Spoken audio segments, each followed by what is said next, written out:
Hey, udah lama gak ketemu ngomongin tentang buku tentang UX. Jadi kayak udah 3 bulan lebih gua nggak review any book.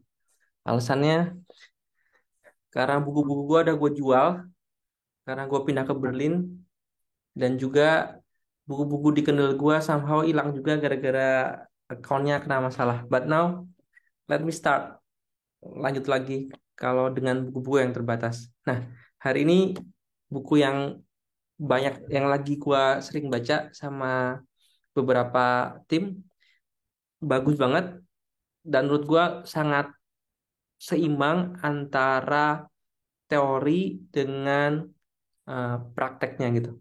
Nah, bukunya judulnya ini Actionable Gamification dari orang yang lumayan terkenal namanya Yukai Cho. Nah, as you know, di si Yukai Cho ini banyak pakai konsep behavior economics dan di aplikasinya tentang gamification gitu. Nah, cuman kali ini dia bikin yang lebih dalam, lebih lebih deep ngejelasin frameworknya dia yang terkenal namanya Octalysis. Jadi kalau kalian lihat di di title-nya ada Octalysis dia. Jadi ada 8 konsep gamification yang dia itu jual gitu. Ada tentang meaning, social influence, unpredictability, avoidance, empowerment, accomplishment, ownership, scarcity, and social influence. Beberapa mungkin lu lumayan familiar kayak scarcity, konsep bahwa kalau barang itu terbatas, bikin orang akan lebih lebih banyak memakainya. Kayak misalkan kalau kalian apply di lihat di booking.com ada tulisannya hanya 2 hotel tersisa. Nah, itu konsep scarcity yang dia pakai gitu. Nah, kita lihat ya sedikit bukunya. Nah, kita bakal mungkin gua jam cobain di chapter 14. Chapter 14 ini ngebahas salah satu prinsip oktalisisnya dia. Hmm, apa ya? Chapter 12, sorry. Chapter 12 yang dibahas konsep oktalisis yaitu avoidance, ketakutan. Ketakutan akan kehilangan sesuatu, loss and avoidance. Nah, konsep dia itu setiap chapternya selalu sama, which is menurut gue sangat easy to be understood. Jadi dia akan bahas dulu secara behavior economics itu, behavioral itu gimana, terus habis itu di akhirnya dia akan ngasih tahu beberapa teknik yang memakai konsep itu. Nah, contohnya ini gue baca tentang dia ngejelasin konsep namanya ultimate loss dan executable loss. Jadi ada 2 konsep loss. Gua kasih gambaran yang lebih umum lagi. Ultimate loss itu kayak kita kasih tahu kehilangan yang si user akan alami di ujung paling akhir yang akan sangat menyakitkan. Jadi orang akan berusaha untuk menghindari kehilangan ini sebisa mungkin. Dan ada juga konsep loss yang kedua namanya executable. Tapi kita biarin mereka mengalami kehilangan itu dengan porsi yang lebih sedikit dan lebih nggak sakit supaya yang tadi konsep ultimate loss-nya lebih berasa lagi gitu. Nah, itu secara umumnya, but I'm gonna read it. So, core drive 8, loss and avoidance can be a tricky core drive to manage. If done improperly, it can demoralize the users and lead to churn. One important thing to keep in mind is that loss and avoidance is motivational in a proportional manner. The way users respond to loss and avoidance is generally proportional to how much they have already invested into the experience. If users have played a game or used a product for 10 hours, they will feel a more substantial loss than if they had invested only 10 minutes. Starting over after losing is definitely more impactful on a player that's invested a few days into the game and is on level 37 as opposed to a player who just started is in on level 2. Jadi bilang kalau orang udah invest 10 jam memakai sebuah produk, ya pasti kalau kehilangannya akan lebih sakit kalau dibandingkan dia yang baru nyobain selama 10 menit gitu. Nah, terus ini dia mau ngejelasin konsep tentang tadi ultimate loss sama executable loss.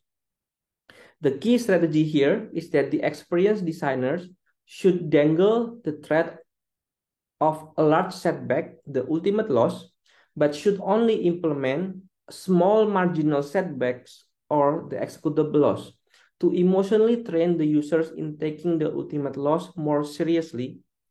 The executable loss reinforce the avoidance. Nah, lumayan jahat sih dan lumayan lumayan manipulatif. Jadi bilang strategi utama seorang desainer itu dia harus memberikan ketakutan akan ultimate loss ini, kehilangan yang besar, tetapi harus cuman melakukan, membiarkan terjadinya small loss atau the executable loss supaya emotionally melatih si user itu bahwa ultimate loss-nya bakalan parah banget nih, jadi lu hati-hati gitu.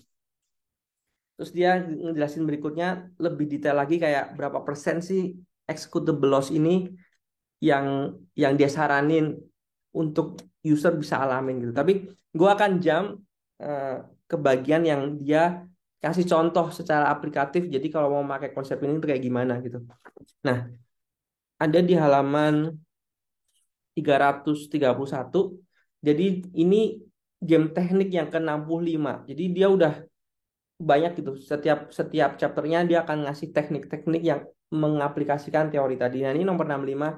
Which is very familiar. Cuman dia ngejelasin aja namanya which is timer, countdown timer. Ketika misalkan kayak kalau lu lihat apa flash sale gitu. Jadi beli tapi ada countdown timernya gitu dan dia bisa menjelaskan kenapa teknik itu memakai konsep ultimate loss dan executable loss tadi. Dia bilang gini, a countdown timer is a visual display that communicates the passage of time towards a tangible event.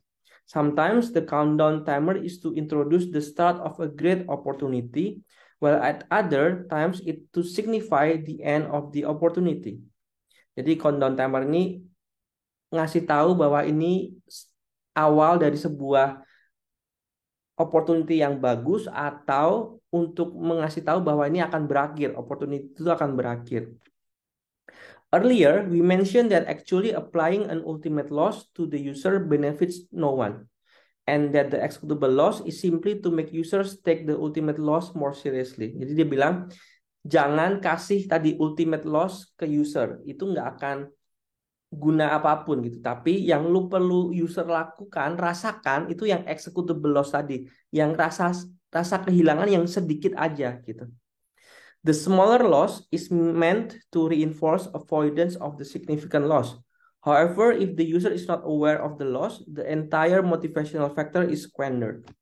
Countdown timers ensure that users recognize the presence of the evanescence opportunity better than a simple expiration date because the user constantly sees the window of opportunity narrowing, establishing a sense of urgency in the process.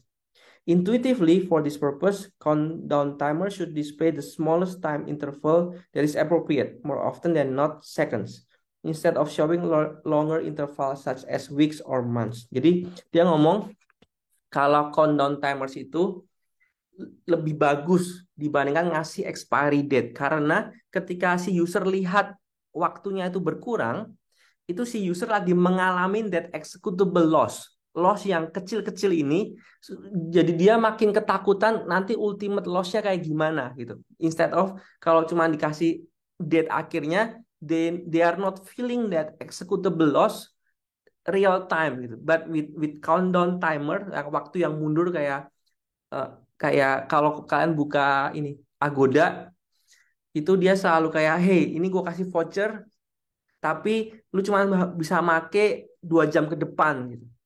Jadi dia lagi ngasih tahu executable loss itu, lu bisa lihat waktunya mundur gitu. Biar lu ketakutan, oh 2 jam lagi, kalau gua nggak pakai ini, gua akan mengalami that ultimate loss gitu. Gitu. So bukunya oke banget untuk didiskus bareng sama tim lu buat mencari apa ya, gimana applying behavior economics-nya kayak si Taylor, kayak si Dan Kahneman. Kalau yang buku-bukunya itu kan lumayan susah tuh di apply kayak The Art of Thinking Fast and Slow, Najis. Nah, yang ini menurut gue lumayan praktis, and then it's very interesting to discuss this book with your friend. So, Actionable Gamification by Yukai Cho. See you next time.